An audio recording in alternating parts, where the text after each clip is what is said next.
Hello my dear students. आज फिर से मैं एक और वीडियो लेकर आया हूँ आपके लिए। वो है dot product and cross product. बहुत सारे बच्चों को इनमें कंफ्यूजन होती है, डॉट प्रोडक्ट कब लगाएं, क्रॉस प्रोडक्ट कब लगाएं। तो आज मैं वो डाउट आपका दूर करूंगा। और याद रहे, आज सिर्फ कॉन्सेप्ट होगा, इसके बेसिस पर क्वेश्चन मैं नेक्स्ट वीडियो में करवाऊंगा। आपको याद रखनी है सीरीज, ठीक है। इसके बाद कॉन्सेप्ट के बाद मैं क्वेश्चन करवाऊंगा नेक्स्ट वीडियो में। ओके, चलिए स्टार्ट करते हैं। What is dot product?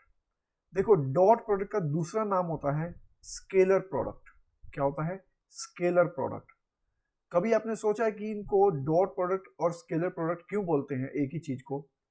देखिए, ये होता है डॉट, डॉट लग गया, ए और बी के बीच में डॉट लग गया, ये हो गई हमारी डॉट प्रोडक्ट। लेकिन आपको जो रिजल्ट देगा वो रिजल्ट ये देगा स्केलर, समझे?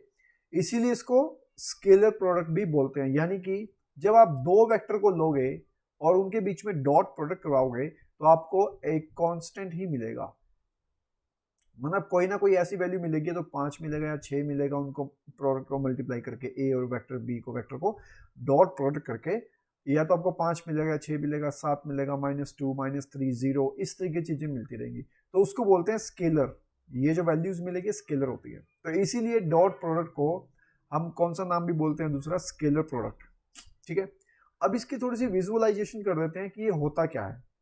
सबसे पहली बात, क्या ये भी डॉट प्रोडक्ट होगी? अगर मैं बोलूं ए डॉट बी और डॉट सी, क्या ये आपकी डॉट प्रोडक्ट में आएगी? ये क्या क्या लगता है आपको ये डॉट प्रोडक्ट हुई है? मैंने देखिए, ये डॉट प्रोडक्ट नहीं है, ये होता है मीनिंगलेस। ठीक है ना, इसका कोई मीनिंग नहीं है। ठीक है ना, मीनिंगलेस बात है ये, कोई औचित्य ही नहीं है इस बात का। क्यों नहीं है भाई? एक बात बताओ, इसकी अगर हम देखें डेफिनेशन डॉट प्रोडक्ट की, तो डॉट प्रोडक्ट ये बोलता है कि दो वेक्टरों को प्रोडक्ट करने के बाद आपको स्केलर मिलना चाहिए। अब यहाँ पे आप दो वेक्टरों की डॉट प्रोडक्ट मिल जाएगी। मान लो आपको दोनों वेक्टर को जब आपने मल्टीप्लाई किया, मान लो आपको 5 मिल गया, तो 5 को सी वेक्टर के साथ जब मल्टीप्लाई करोगे तो क्या आपको क्या आपको स्केलर मिलेगा? क्या आपको दोबारा से कुछ मिलेगा? नहीं मिलेगा। तो इसीलिए इसको हम कंसिडर नहीं करते। जैसे एग्जाम्पल के तौर पर मैं आपको समझा के दिखाता हूँ। मान लो मैं ए को ले लेता हूँ आई प्लस जे प्लस के, और इसकी डॉट प्रोडक्ट मैं करवा देता हूँ 2i plus 2j plus 3k के साथ। तो इसकी जो डॉट प्रोडक्ट होगी वो आएगी क्या? i को i के साथ, 2 को 1 के साथ, ऐसे। तो 2 प्लस फिर j को j के साथ, यानी कि 2 जो ये कोफिशिएंट है इसका j का, जिसको हम कंपोनेंट बोलते हैं, तो ये 2 और यहाँ पे है 1, तो 2 इंटू 1 2 प्लस, अब k क्या यहाँ पे 1 है और यहाँ पे क्या है 3, तो 3 इंटू 1 3, और k dot k 1, j dot j 1, i dot i 1। तो ये आपको मिल गया 2 प्लस 2 प्लस 3, इट मीन 7। तो आपकी a डॉट b क्या आ गया? 7 आ गया। ये a वेक्टर लेट किया था हमने, इसके बीच में डॉट प्रोडक्ट b के साथ, तो a vector dot b vector is equal to क्या रिजल्ट देके चला गया? 7 रिजल्ट आपको मिल गया। तो क्या ये आपका स्केलर प्रोडक्ट है? बिल्कुल है। क्या डॉट प्रोडक्ट है? बिल्कुल है। लेकिन अगर मैं इसी के साथ एक और वेक्टर ले लूं, जैसे अभी तो मैंने ये लिया a और b, ये दो मैंने वेक्टर लिए थे, a dot b same vector वही है जो ऊपर मैंने लिए, इसका रिजल्ट आया था 7। इसके साथ मैं एक वेक्टर से और मल्टीप्लाई कर देता हूँ, कोई भी वेक्टर आप ले सकते हो, वो है सी वेक्टर। तो मैं कर देता हूँ 3i प्लस जे प्लस के। तो जब मैं डॉट प्रोडक्ट करूंगा, इसका रिजल्ट तो मेरे पास 7 आया है, तो 7 डॉट 3i प्लस जे प्लस के। क्या आपको स्केलर मिलेगा? नहीं मिलेगा। 7 into 3 21i, 7 into 1 7j, 7 into 1 7k, ये मिलने वाला है आपको। तो आपके पास क्या आ गया? वेक्टर आ गया। लेकिन आना क्या चाहिए था? स्केलर आना चाहिए था। इसीलिए ये डॉट प्रोडक्ट नहीं होता। नंबर एक बात। अब इसको हम विजुअलाइज करते हैं डॉट प्रोडक्ट को। ये देखो, एक ए वेक्टर आपने लेट कर लिया यहाँ पर और एक बी वेक्टर लेट कर लिया यहाँ पर। ठीक है, इस बी वेक्टर की इस बी वेक्टर की प्रोजेक्शन याद करो। पीछे वाले कॉन्सेप्ट मैंने बताया था आपको, पीछे वाला जो मैंने कॉन्सेप्ट बताया था वो मैंने यही बताया था कि बी वेक्टर की ए वेक्टर पे प्रोजेक्शन पड़ेगी, तो मैं आपको रिकमेंड करता हूँ प्लीज़ पहले वो देखिए आप, फिर आपको ये समझ में आएगा कि बी cos थीटा क्यों लिखा है इसने यहाँ पे, और खाली बी, अब ये जो बी है ये क्यों लिखा है इसने, आपको समझ में आ जाएगा। ठीक है, तो ये जो बी cos थीटा बेस बन गया आपका। ठीक है, अब ये होते हैं विजुअलाइजेशन, ये हो गया थीटा। अगर मैं अब इसके बीच में एंगल निकालने जाऊं cos थीटा, तो क्या निकलेगा, a vector dot b vector divide by a magnitude B magnitude, और अगर मैं क्रॉस मल्टीप्लाई कर दूंगा तो ए डॉट बी मुझे मिलेगा a magnitude B magnitude cos theta. ये तो हो गई डॉट प्रोडक्ट की विजुअलाइजेशन जो आपको याद रखनी है। ठीक है, ए वेक्टर और ये बी वेक्टर का मैग्नीट्यूड मैग्नीट्यूड और ये cos theta, that is called dot product, और ये उसकी विजुअलाइजेशन है। ठीक है, तो ये हमारा कंप्लीट होता है यहाँ पे डॉट प्रोडक्ट का कॉन्सेप्ट। अब यहीं पर अगर कुछ ऑब्जर्वेशन करें हम, ऑब्जर्वेशन कैसे, अगर ए और बी, जैसे यहाँ पर ए और बी के बीच में एंगल है थीटा, अगर इस थीटा की जगह बी बिल्कुल स्ट्रेट होता, बिल्कुल स्ट्रेट ऐसे, तो इसके बीच में एंगल जो थीटा था वो बन जाता 90 डिग्री, राइट। तो अगर थीटा 90 डिग्री ले लूँ, if theta is equal to pi by 2, तो आप जानते हो cos पाई बाई 2 क्या होता है, 0 होता है, और यानी कि यहाँ मैं पाई बाई 2 रखूँगा, ये एज इट इज़ रहेगा, यानी कि a dot B divide by A magnitude B magnitude, ये तो 0 के इक्वल हो जाएगा क्योंकि cos 90 0 होता है, तो यानी कि a डॉट बी आपको क्या मिलने वाली है फिर, 0। तो जिस टाइम आपने a डॉट बी 0 निकाली, तो समझ लेना a और b वेक्टर क्या है आपस में, perpendicular, a perpendicular to b। Second, अब चलते हैं हम, अगर थीटा 0 आ जाए, 0 डिग्री, अगर थीटा 0 डिग्री आ गया तो cos 0 रखोगे क्या मिलेगा आपको, 1 मिलेगा, और a dot B divide by A magnitude B magnitude, तो यहाँ पे क्या मिलेगा, cos 0 1, तो जिस दिन यहाँ 1 हो जाएगा तो a डॉट बी की वैल्यू किसके इक्वल आ जाएगी, a मैग्नीट्यूड और b मैग्नीट्यूड के क्रॉस मल्टीप्लाई। तो इसका ये जब मिलेगा थीटा 0, तो मान के चलना कि यहाँ पर a वेक्टर और b वेक्टर के आपस में पैरेलल हैं। ठीक है गाइस, तो ये तो एक छोटी सी ऑब्जर्वेशन थी, ये था हमारा डॉट प्रोडक्ट। अब हम चलते हैं क्रॉस प्रोडक्ट की तरफ। क्रॉस प्रोडक्ट क्या होता है, क्रॉस प्रोडक्ट यानी कि जिसको हम क्या बोलते हैं, वेक्टर प्रोडक्ट भी बोलते हैं, क्या बोलते हैं, वेक्टर प्रोडक्ट भी। याद करो, डॉट प्रोडक्ट को स्केलर बोलते थे, क्रॉस प्रोडक्ट को वेक्टर बोलेंगे। इसका मतलब डॉट प्रोडक्ट में आपको स्केलर क्वांटिटी मिलती थी, लेकिन क्रॉस प्रोडक्ट में आपको वेक्टर क्वांटिटी मिलेगी। ठीक है, याद करो पीछे वाले एग्जाम्पल में हमने सीखा था ए बी और सी, ए बी की जो डॉट प्रोडक्ट आई थी वो आई थी 7, और मैंने सी वेक्टर के साथ जब मैंने उसको दोबारा डॉट प्रोडक्ट करवाया तो वो दोबारा से वेक्टर निकल गया था, तो वो तो डॉट प्रोडक्ट थी लेकिन वो कैंसिल हो गई, वो डॉट प्रोडक्ट नहीं थी। यहाँ पे अब क्रॉस प्रोडक्ट निकालेंगे हम, तो क्रॉस प्रोडक्ट कैसे, इसको डिनोट करने का तरीका होता है ए क्रॉस बी। इसको कैसे लिखते हैं, इसको लिखते हैं हम a magnitude B magnitude sine theta. अब आप ये सोचोगे कि उसमें cos थीटा था, इसमें sin थीटा है, ऐसा क्यों, धीरे धीरे बताऊंगा मैं अभी आपको बातें। वो भी यहाँ पर क्या है, a क्रॉस b के अंदर sin और a डॉट b के अंदर cos, क्योंकि a क्रॉस b में हम बेस नहीं लेते, जैसे हम पीछे बेस लिया था, बेस के साथ cos लग गया था। अब यहाँ पे वर्टिकल y एक्सिस लेते हैं जिसको हमें साइन लगाना पड़ता है, रेशियो है ना, ट्रिग्नोमेट्रिक रेशियो, y के साथ साइन लगता है, बेस के साथ cos लगता है, साइन बाई cos टेंजेंट निकलता है ऐसे। तो यहाँ पर a क्रॉस b क्या आ गया, ए मैग्नीट्यूड बी मैग्नीट्यूड और साइन थीटा। अब कई बच्चे कहेंगे सर ये तो सारी स्केलर क्वांटिटी मिलेगी हमें, क्योंकि ये भी हमें स्केलर देके जाएगा, अगर a का मैग्नीट्यूड करेंगे तो b का मैग्नीट्यूड करेंगे, ये भी हमें स्केलर देके जाएगा। तो साइन थीटा, अगर थीटा 30 डिग्री हो जाए, कुछ भी हो जाए, तब भी स्केलर मिलेगा। तो फिर ये वेक्टर कैसे हुआ, ये यहाँ पर n यूनिट वेक्टर और लगा दूंगा, जिस, अब ये वेक्टर लग गया, अब कंप्लीट आपका बन गया a क्रॉस b, और ये सभी वेक्टर्स हैं। अभी बताता हूं सब कुछ, n कैप के बारे में कर लेते हैं। इज यूनिट वेक्टर, ये आपका नॉर्मल वेक्टर भी कह सकते हो, ये नॉर्मल वेक्टर है, ये आपका नॉर्मल वेक्टर है जो कि परपेंडिकुलर है to a vector and b vector, दोनों के क्या है, परपेंडिकुलर है। इसका मतलब क्या हुआ, अभी फिलहाल इंफॉर्मेशन लो कि n कैप जो है वो एक नॉर्मल वेक्टर है जो a और b के परपेंडिकुलर है। ठीक है, अब हम निकालेंगे ये क्या चीज है, वो भी हम निकालेंगे। तो अब ये क्या करते हैं, ये निकल गया। अब नेक्स्ट स्टेप में मैं कैसे जाऊं? अब एन कैप जो है वो नॉर्मल भी है और ये एक आपका यूनिट वेक्टर भी है। ये आपका यूनिट वेक्टर भी है जो कि परपेंडिकुलर है ए वेक्टर के एंड बी वेक्टर के, ठीक है। अब इस यूनिट वेक्टर का मैग्नीट्यूड क्या होता है? 1 होता है। अगर यूनिट वेक्टर का मैग्नीट्यूड 1 होता है तो नेक्स्ट स्टेप का मेरे लिए क्ल्यू मिल गया कि मेरे को कहीं ना कहीं ए क्रॉस बी में मैग्नीट्यूड करना चाहिए, ताकि देखते हैं क्या रिजल्ट मिलता है मेरे को। ये हो गया साइन थीटा एन कैप, और ये मैंने क्या कर दिया, मैग्नीट्यूड कर दिया।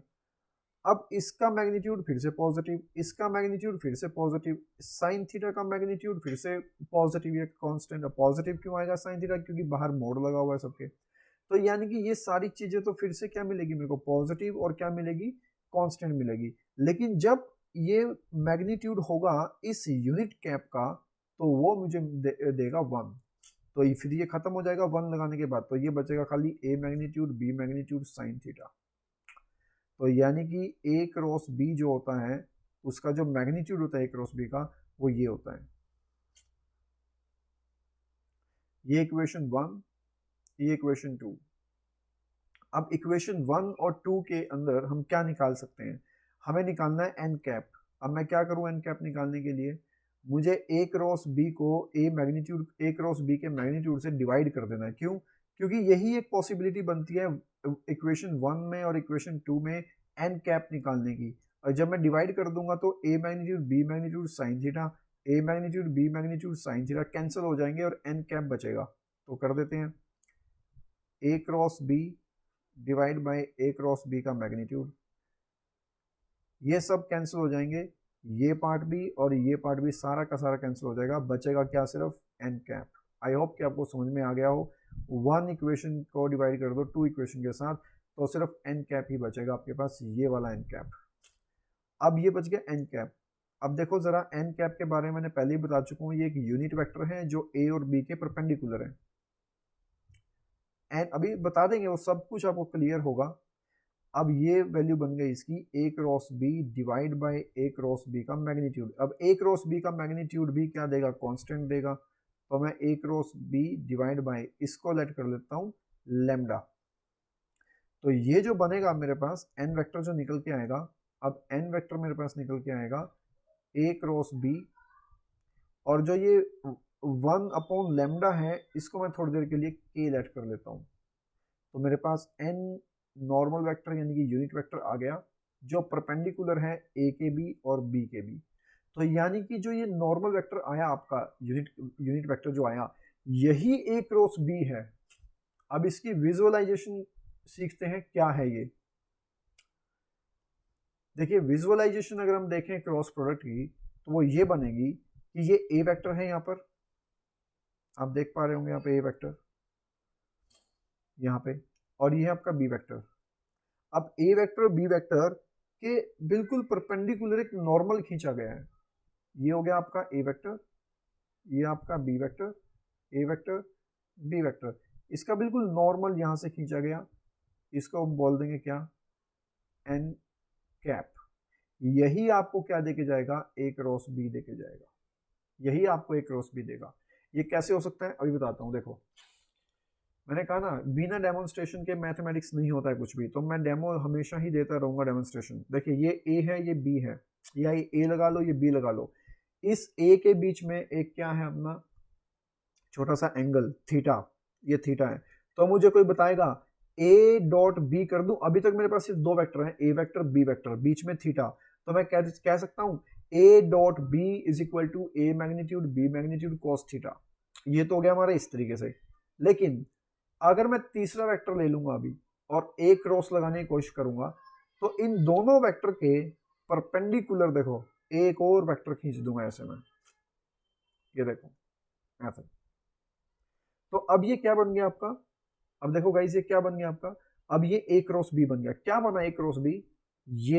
ये पार्ट आपका ए क्रॉस बी बनेगा। ये ए वेक्टर, ये बी वेक्टर, इन दोनों के परपेंडिकुलर है ये वेक्टर, और इसी वेक्टर को बोल रहे हैं हम एन कैप।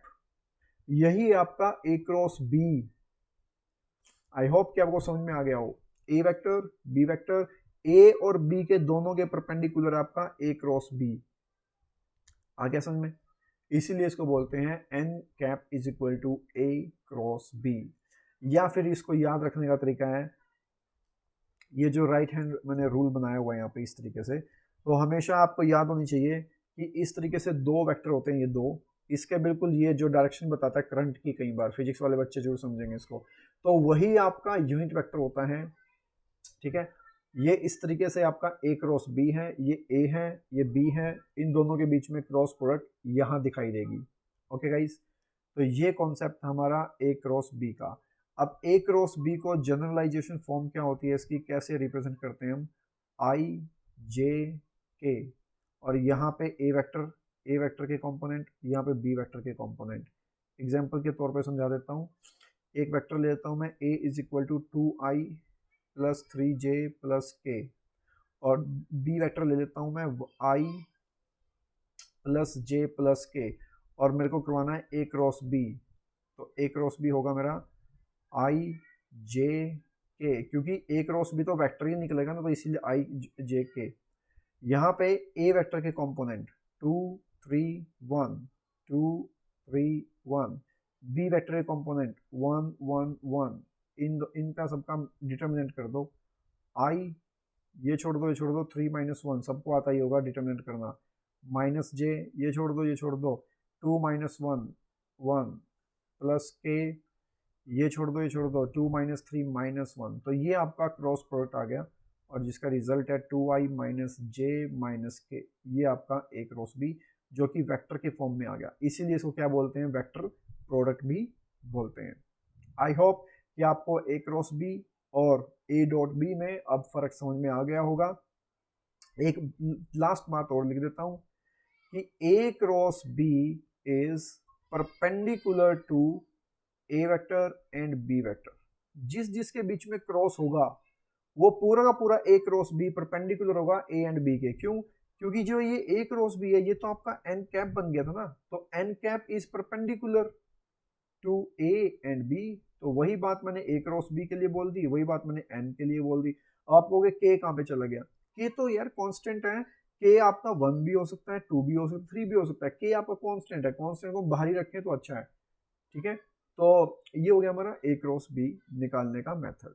ओके गाइस, आई होप कि आपको समझ में आया हो। कमेंट में लिखिएगा कि इसके प्रीवियस ईयर क्वेश्चन तो मैं लगाऊंगा ही, आपको कैसा लग रहा है मेरा पढ़ाया हुआ, मैं आपको फ्री में दे रहा हूँ सब कुछ।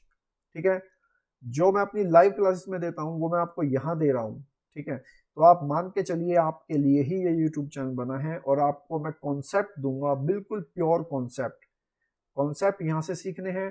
क्वेश्चंस की आपने कमेंट में लिखने की, क्वेश्चन की डिमांड है, इसलिए क्वेश्चन भी करवाओ, तो मैं नेक्स्ट वीडियो में आपके क्वेश्चन भी करवाऊंगा, और इसके प्रीवियस ईयर क्वेश्चंस में लूंगा जरूर नेक्स्ट वीडियो में। Okay guys, thank you.